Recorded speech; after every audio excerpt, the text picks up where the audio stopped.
31장 6절 말씀입니다. 다 함께 선포하시면 좋겠습니다. 민수기 31장 6절 시작. 모세가 각 지파에 1000명씩 싸움에 보내되 제사장 엘르아살의 아들 비나스에게 성소의 기구와 신호 나팔을 들려서 그들과 함께 전쟁에 보내매. 아멘. 함께 기도하시겠습니다. 아버지 하나님 또 미디안을 아버지 하나님 쳐서 승리하는 과정 가운데 모습들을 통해서 주님 저희가 군사들을 세울 뿐만 아니라 중보자를 또 기도하는 또 예배하는 자들을 세웠던 것을 보면서 주님 기도가 얼마나 중요한 것을 전쟁 가운데 중요한 것을 저희가 보게 됩니다. 아버지 하나님 이 전쟁 가운데 있는 이스라엘 땅 가운데서 저희가 더욱더 기도하는 자 되게 하시고 아버지 하나님 이스라엘이 승리할 수 있도록 더욱더 간절히 부르짖는 자 되도록 인도하여 주시옵소서. 이 시간 주님 성령님께서 함께해 주시고 저에게 계시하여 주시며 깨닫는 마음을 허락해 주시고 주님 말씀대로 순종할 수 있도록 도와주시옵소서. 감사드립니다. 존귀하신 메시아 되시는 예수 그리스도 예수님의 이름으로 기도리옵나이다. 아멘. 예, 이번 주 이제 파라샤 말씀을 보시면요, 이제 민수기 말씀인데요.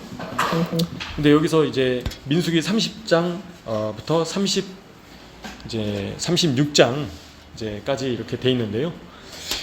보시는 것처럼 이제 민수기 31장에서 이제 미디안을 치라고 하십니다. 하나님께서. 그래서 지파별로 몇 명씩 이제 세우나요? 1000명씩 전쟁에 보내게 됩니다. 그래서 31장 4절 보시면 모든 지파에서 1000명씩 전쟁에 보내는데요.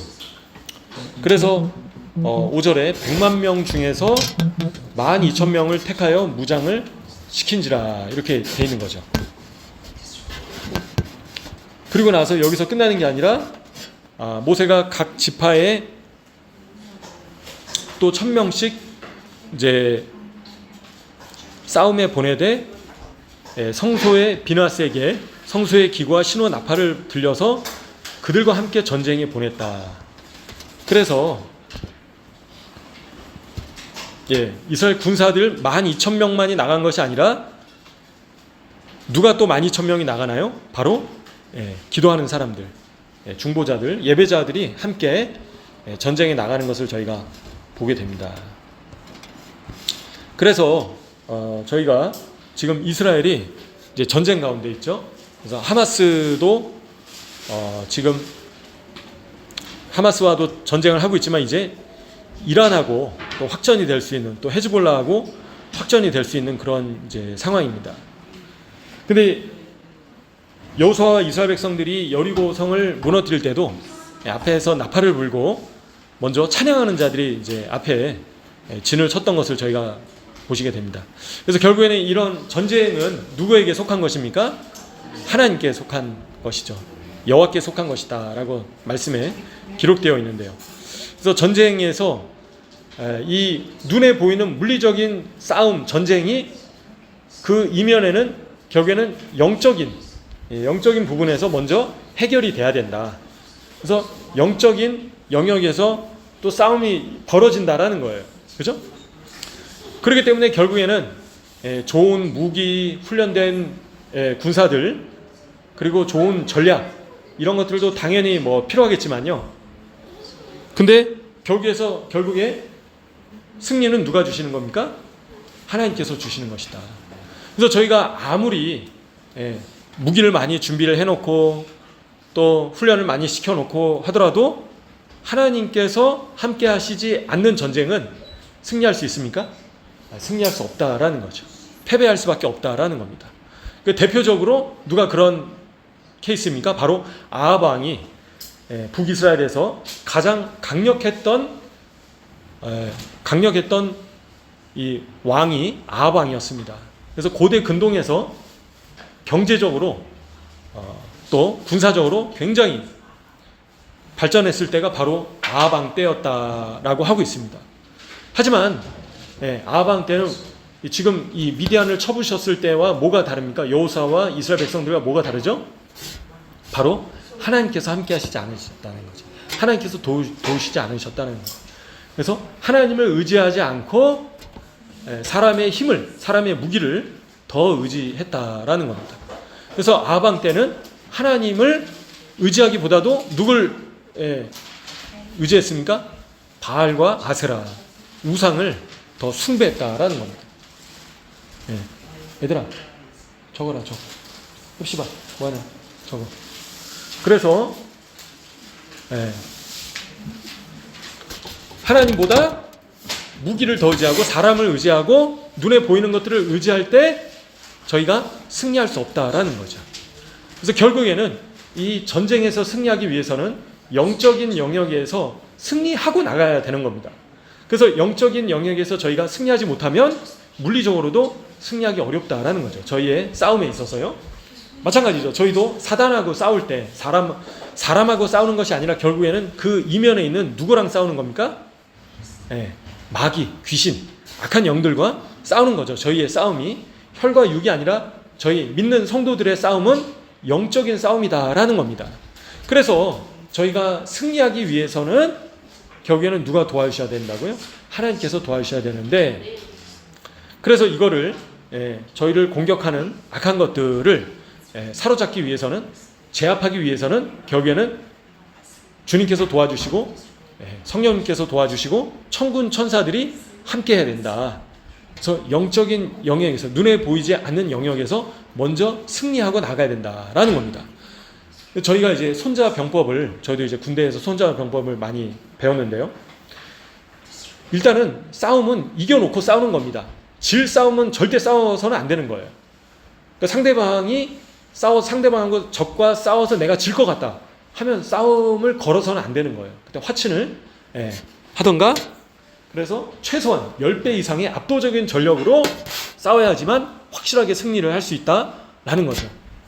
그러게 영적인 영역에서도 마찬가지입니다. 저희가 악한 영들과 대적해서 싸울 때 이 악한 영들한테 저희가 넘어져서는 안 되는 거예요. 공격을 당해서 이겨내지 못하고 넘어지면 안 된다라는 거죠. 그래서 이 미디안을 쳐부실 때도 군사들 12,000명만 나가는 것이 아니라 누가 같이 나갔다고요? 바로 예배자들, 중보자들이 함께 비느하스와 함께 나갔다라는 겁니다. 그래서 성소에 기구와 신원 나팔들을 들려서 함께 전쟁에 보냈다라는 거죠. 군인들만 보낸 게 아니다라는 거예요. 그래서 저희가 이제 적용을 하자면 개인적으로 저희가 있는 자리에서, 그죠? 또 여러 곳에서 지금 섬기고 계시지 않습니까? 너무 귀하게 또 엘빈에서 섬기시고 또 군인들 섬기시고, 저희가 저희 몸을 통해서 육신적으로 섬기는 것뿐만 아니라 영적으로, 그죠? 영적으로 저희가 기도하고 주님께 부르짖고 예배하고 하나님을 의지하는 것이 얼마나 중요한가라는 것을 저희가 보게 됩니다. 그래서 저희의 생각과 손과 저희의 몸으로 섬기는 것도 당연히 중요한 건데요. 그 전에 영적인 영역에 있어서 먼저 승리하고 들어가야 된다라는 것을 저희가 보게 됩니다. 그래서 현재 계시는 자리에서 더 주님께 기도하시고 더 주님께 부르짖고 성령님으로 충만해야지만 결국에는 승리할 수 있다는 것을 저희가 보게 되죠. 그래서 성령님으로 충만하지 못하면 결국에는 악한 것들의 공격을 받고 저희가 시험에 넘어질 수 있습니다. 또 유혹에 넘어질 수 있고요. 그래서 날마다 우는 사자처럼 저희를 삼키려고 이 사단은 저희를 공격하기 때문에요. 저희가 모이기를 더욱더 힘쓰고, 전도서 말씀에 있잖아요. 혼자 있는 자에게는 화가 있다라는 말씀이 있습니다. 그래서 마지막 날이 될수록 모이기를 더욱더 힘써라. 그래서 지금 저희가 이렇게 함께 모여서 예배드리고 또 교제하고, 그죠? 또 함께 기도하고 이런 이유가 무엇입니까? 이 마지막 날에, 이 마지막 때, 엔타임 때, 결국에 환난 때도 승리하기 위해서는 뭉쳐야 산다라는 거죠. 그래서 삼겹줄은 쉽게 끊어지지 않는다라는 겁니다. 전도서 말씀처럼. 그래서 결국에는 연합 전선을 펼쳐야지만 승리할 수 있다라는 거죠. 그래서 결국에는 저희가 이 전쟁에서 승리하기 위해서는 하나 되고 함께 부르짖고 함께 주님께 나아가고 함께 주님을 의지하면서 승리해야지만 이 환난 때 승리할 수 있는 것을 저희가 보게 됩니다. 근데 이제 그런 그 팀워크를, 연합을 깨트리는 것들이 무엇인가요? 여러 가지 죄악들이 있죠. 그죠? 그래서 왜 비나스가 지난주에 미디안 여인을 쳐 죽였습니까? 그 이스라엘 남자와 함께. 이 작은 죄가 누룩이 그래서 온 공동체를 더럽힐 수 있다라는 겁니다. 그죠? 그래서 쓴뿌리가 대표적으로 쓴뿌리가 저희를 더럽힐까 두려워하라라는 말씀이 있죠. 그래서 저희 한 사람 한 사람이 너무나도 중요하다라는 겁니다. 그래서 저희가 영적으로 누가 한 지체가 영적으로 약해져 있으면 이 몸 전체가 영향을 받게 돼 있다라는 거죠. 그래서 저희 한 사람이 결국에는 이 전체의 전투력을 좌지우지한다라는 겁니다. 전쟁에서도 마찬가지인 거예요. 군대에서. 그죠? 어떤 각 임무를 할당받은 사람들이 그 역할을 제대로 하지 못하면 전투에서 패배할 수밖에 없습니다. 그래서 각 사람이 맡은 역할들을 충성을 다해서 최선을 다해야지만 저희가 결국엔 전투에서 또 전쟁에서 승리할 수 있는 것을 보시게 되는데요. 그래서 한 마음과 한 뜻으로 승리하기를 더욱더 힘써야 된다라는 거죠. 그래서 지체 가운데 연약한 자가 있으면 더욱더 기도해주고 승리할 수 있도록 도와주는 것이 공동체의 또 역할인 것을 저희가 보시게 됩니다. 그래서 결국에는 어떻게 되죠? 이렇게 아주 모범적인 지금 승리의 그런 모습을 보실 수 있습니다.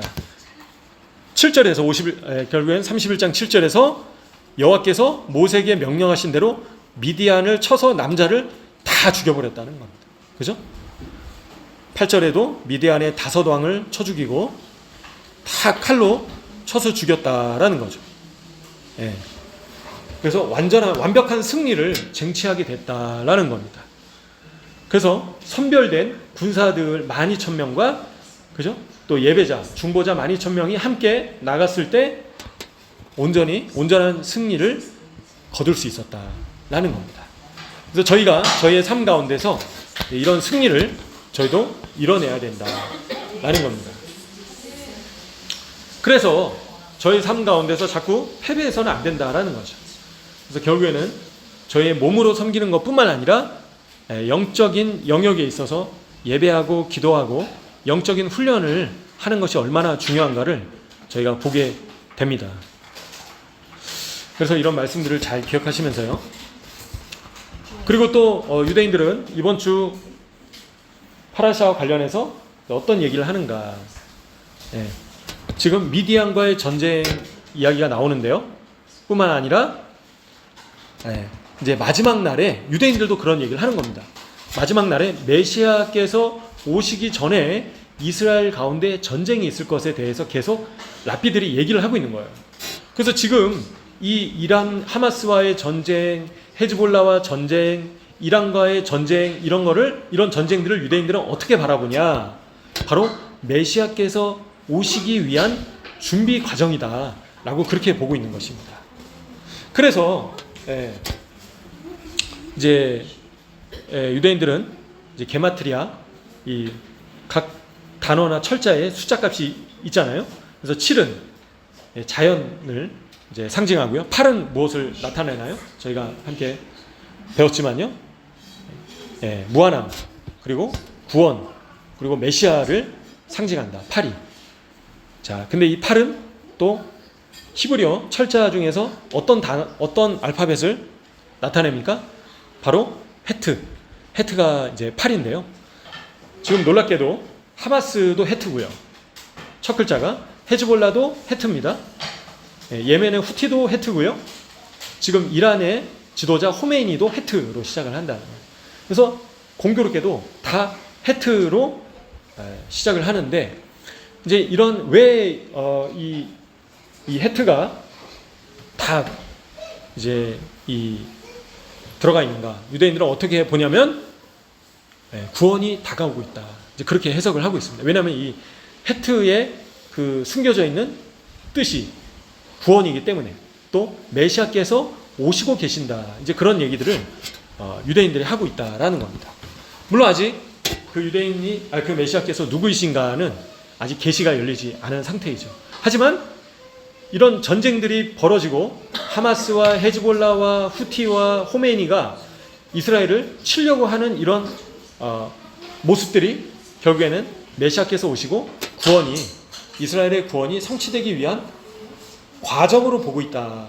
그런 얘기들을 유대인들이 현재 하고 있다라는 것을 말씀드리겠습니다. 그래서 이스라엘의 대적들이 이스라엘 땅에 점점 더 가까워지고 있다라고 얘기를 하는 거예요. 그리고 점점 더 가까워지면서 더 힘들어지는 상황들이 오고 있다라는 거죠. 그래서 이스라엘 땅에 시험이 닥쳐오고 있다라고 얘기를 하는 거예요, 유대인들이. 그죠? 그 시험이 저희 성도들에게 크리스찬들에게 있어서는 무엇이겠습니까? 네, 환란이죠.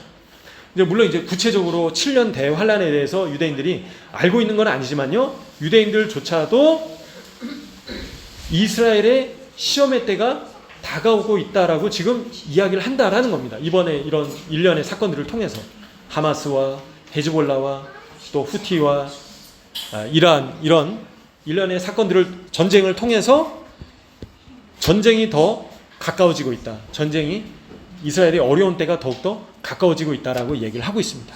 근데 그런 이유는 바로 메시아께서 오시기 위한 과정이다라고 얘기를 한다라는 거죠. 그래서 저희는 너무나도 잘 알고 있죠. 예수님께서 뭐라고 하셨습니까? 민족이 민족을 대적해서 일어나고 또 곳곳에서 전쟁과 전쟁의 소문이 이제 가득할 것을 말씀하셨잖아요. 그래서 우크라이나와 러시아 전쟁도 그렇고요. 그리고 이스라엘과 하마스 전쟁, 그리고 이제 이란과 또 이스라엘의 전쟁이 일어날 수도 있는 그런 상황인 것을 저희가 보게 됩니다. 그래서 이런 이스라엘의 어려운 때에 유대인들은 이스라엘 땅으로 유대 백성들이 들어와야 된다라고 오히려 얘기를 하고 있는 거예요, 유대인들이. 그죠? 그래서 대표적으로 이제 르우벤과 갓 지파와 므낫세 반 지파가 모세에게 이스라엘 요단강 동편 땅을 분배해 주도록 모세에게 이야기를 했다라는 거예요. 왜 그렇게 얘기를 했습니까? 우리가 가지고 있는 이 가축들을 충분히 먹일 수 있는 땅이 충분하지 않다, 이스라엘에는. 그래서 우리가 요단강 동편, 현재 요르단이죠, 이 땅에서 머물되 우리의 자녀들은, 아내와 자녀들은 이 땅에 두고 우리는 이스라엘 땅으로 들어가서 같이 전쟁에 동참하겠다라고 그렇게 이야기를 했습니다. 그래서 이 이야기를 유대인들은 어떻게 해석을 하고 있냐면 그게 옳지 않다라는 거죠. 하나님께서 주시려고 하신 땅은 어떤 땅입니까? 요단강 서쪽, 그죠? 예루살렘과 실로와 베델과 베들레헴과 헤브론과, 그죠? 그리고 브엘셰바와 이런 모든 땅들을 하나님께서 정해주신 구역들이 있는데 이 땅으로 들어갔어야 되는데 르우벤과 갓과 므낫세 반지파는 남았다라는 거예요. 들어가지 않고 약속의 땅으로. 근데 오늘날도 동일하다라는 거죠. 그래서 전 세계에 흩어져 있는 유대 백성들이 이스라엘은 일자리가 충분하지 않다, 직업이 충분하지 않다, 세금이 비싸다, 먹고 살기 쉽지 않다. 그렇기 때문에 우리가 미국이나 영국이나, 그죠? 다른 나라에서 돈을 더 벌어서 이스라엘 땅으로 들어가겠다, 그렇게 이야기를 한다라는 겁니다. 그러니까 그게 바로 르우벤과 갓과 므낫세 반지파가 얘기한 것과 동일하다라고 보는 거예요, 유대인들은, 랍비들은, 이 땅에 있는 그 유대인들은요. 근데 실제로는 이 땅으로 돌아와야 된다라고 지금 유대인들도 얘기를 하고 있는 거예요. 전 세계에 흩어져 있는 유대인들에게 들어와라. 근데 이제 이스라엘이 물가도 비싸죠, 세금도 많이 내야 되죠, 일자리도 정말 없습니다. 그러니까 살기가 쉽지 않은 땅인 거예요. 근데 하나님께서는 이스라엘 백성들에게 주신 땅이 어디입니까? 바로 이 땅인 거죠. 이스라엘 땅인 겁니다. 그래서 미국이나 북미 지역에 500만 명 이상의 유대인들이 있다라고 하잖아요. 많게는 600만 명. 어마어마한 숫자에 이스라엘 땅에 있는 유대인 숫자와 거의 비슷한 유대인들이 북미 지역에 살고 있습니다. 그래서 그런 유대인들이 이스라엘이 전쟁 가운데 있고 경제도 먹고 살기도 쉽지 않고 위험하기 때문에 들어오지 않으려고 한다라는 거예요. 그게 잘못됐다라는 겁니다. 들어와야 된다라는 거예요. 그렇게 얘기를 하고 있다는 거예요. 유대인들조차도. 메시아께서 오시기 전에 이스라엘 땅으로 들어와라, 그 얘기를 한다라는 거죠. 그래서 또 대표적으로 여호수아와 갈렙과 10 정탐꾼이 하나님께서 주신 약속의 땅을, 이스라엘 땅을 정탐했을 때 두 지파는 이스라엘 땅으로 들어가자, 여호수아와 갈렙은 우리의 밥이다, 우리가 가자라고 담대하게 믿음으로 선포했지만요, 10 정탐꾼은 어떻게 했습니까? 10 지파는 이스라엘은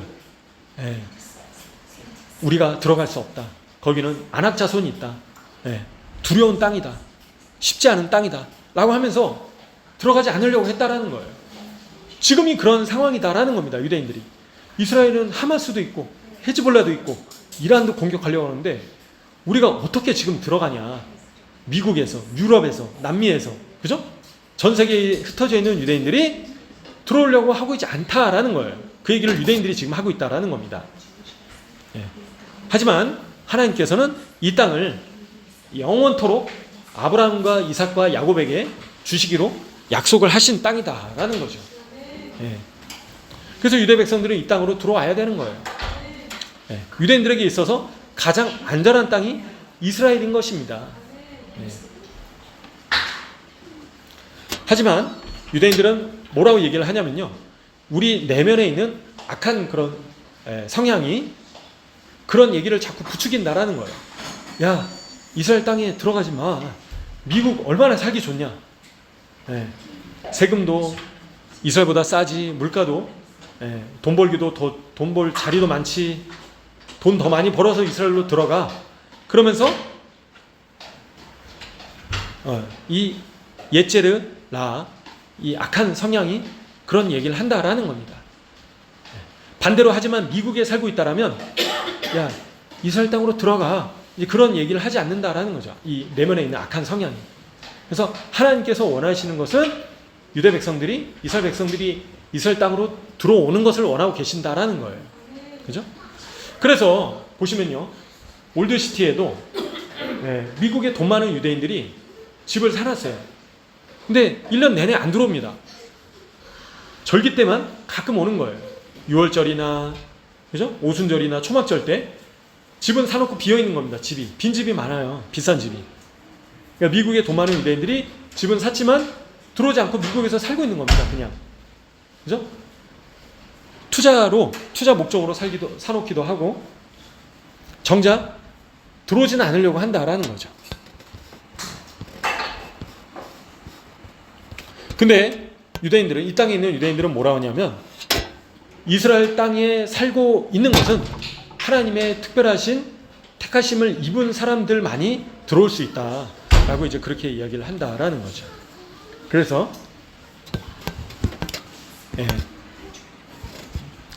모든 유대 백성들은 이스라엘 땅으로 들어와야 된다라고 그렇게 얘기를 하고 있다라는 것을 참고적으로 말씀드리겠습니다. 왜냐하면 자꾸 하마스하고 전쟁, 그죠?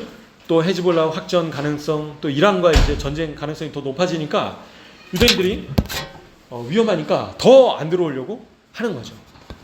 그래서 이럴 때 더 들어와야 된다라고 유대인들이 이야기하고 있다라는 겁니다. 자, 한편 지금 전 세계 여론이 어떻습니까?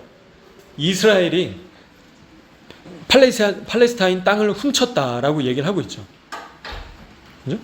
전 세계 여론이 그렇습니다. 정작 그런가요? 그렇지 않다라는 거죠.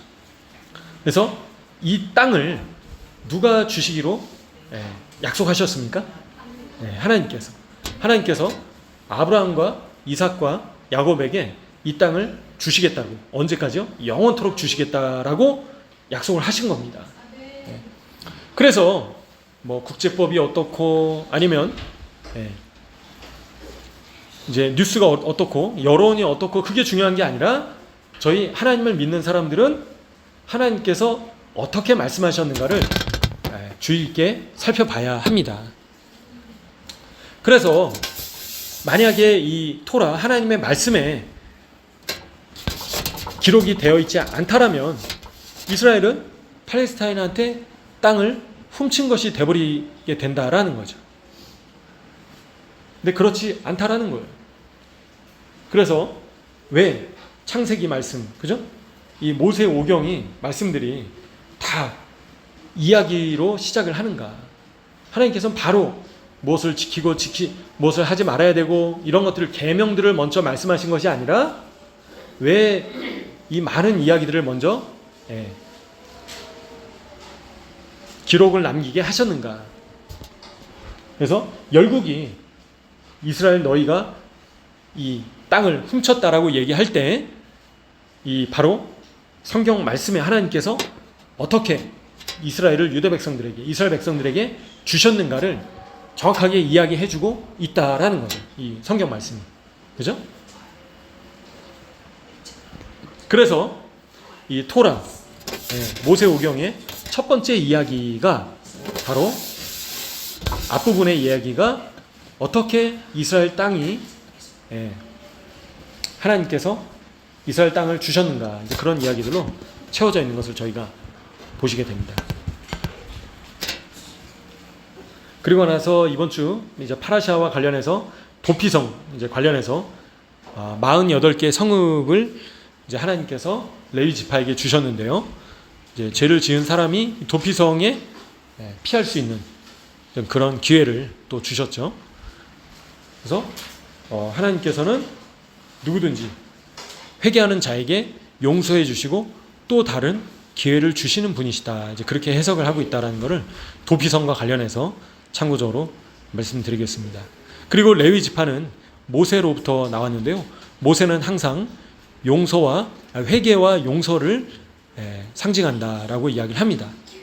그래서 이 도피성을 레위 지파가 또 관할하고 있었다라는 것을 참고적으로 말씀드리겠습니다.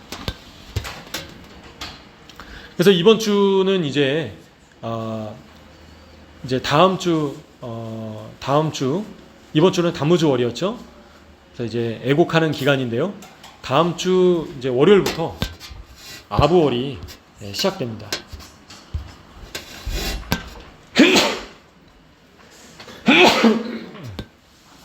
그래서 다음 주 일요일 저녁부터 아부월 첫째 날이 이제 시작되는데요.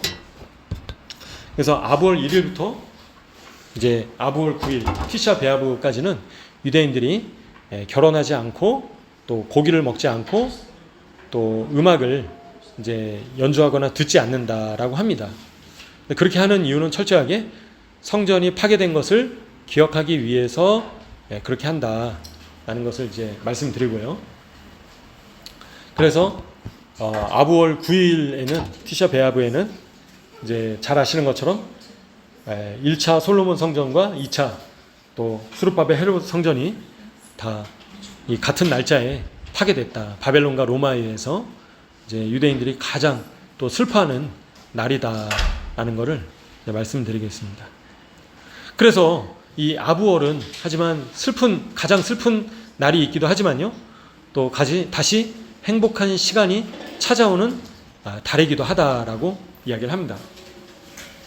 그래서 이제 이 티샤 베아브 아부월 9일 5일 뒤에는 이제 어떤 절기가 있냐면 투 베아브라는 절기가 있습니다. 근데 이제 저희로 따지면 하지인데요. 이 투가 바로 15일을 나타냅니다. 그래서 이스라엘에서 동지와 하지가 있는데요. 그래서 이 투 베아브, 그죠? 아부월 15일 기준으로 해가 이제 짧아지기 시작합니다. 그래서 해가 짧아지는데요. 그래서 투 베아브는 참고로 사랑의 절기라고도 얘기를 하고요. 이제 이번 주에 실로에 가셨었는데 실로에서 특별히 이제 남녀가 결혼하지 않은 남녀가 이제 배우자를 또 찾는 절기가 투 베아브 절기라고 합니다. 그래서 실로의 포도원이 유명했다고 합니다. 그래서 실로의 포도원에서 이제 이 결혼하지 않은 남녀가 배우자를 찾는 그런 절기가 또 투베아브 절기라고 하고 있습니다.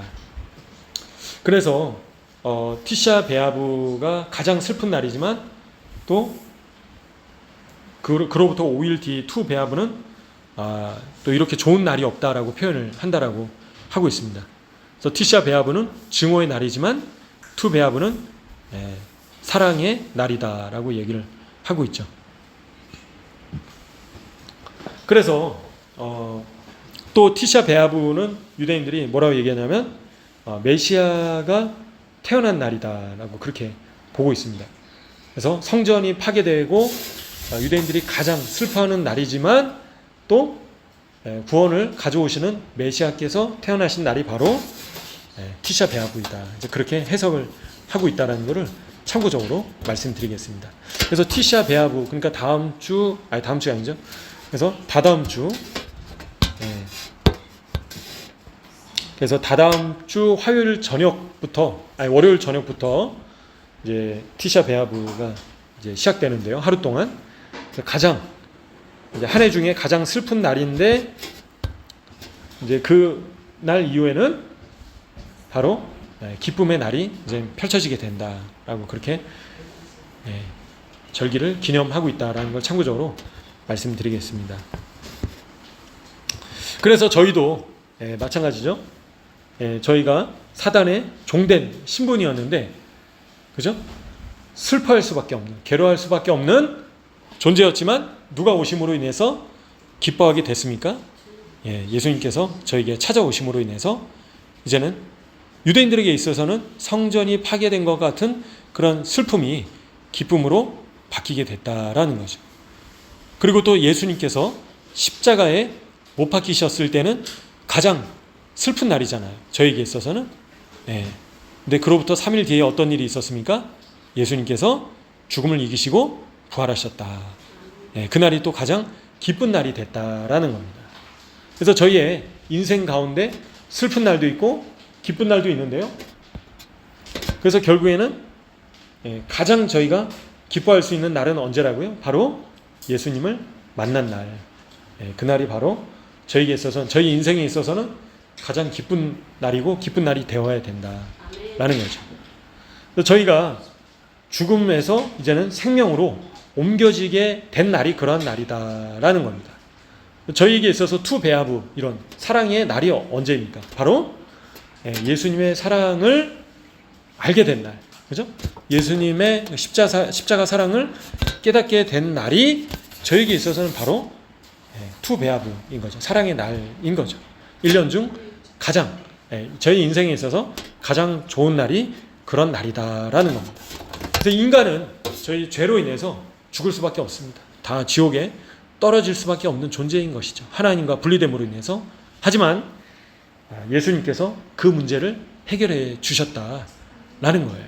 그래서 저희가 예수님을 만나게 된 것을 또 기억하고 감사하고 예수님으로 인해서 더욱더 행복한 한 분 한 분 되시기를 간절히 소원합니다. 그래서 예수님을 만난 이후에 구원의 기쁨을 가져가려고 하는 자가 누구입니까? 바로 사단이죠. 그리고 하나님으로부터 멀어지게 만들려고 하는 자가 바로 사단인 것입니다. 그래서 저희를 아담과 하와를 유혹했던 것처럼 우는 사자와 같이 두루 삼킬 자를 찾고 있는 때가 바로 지금인 것을 저희가 보게 됩니다. 그래서 저희가 반드시 또 이 자리에 계시는 모든 분들이 한 분 한 분 다 승리하시는 한 분 한 분 되시기를 간절히 소원합니다. 그래서 지금 전쟁의 소문이 지금 다가오고 있습니다.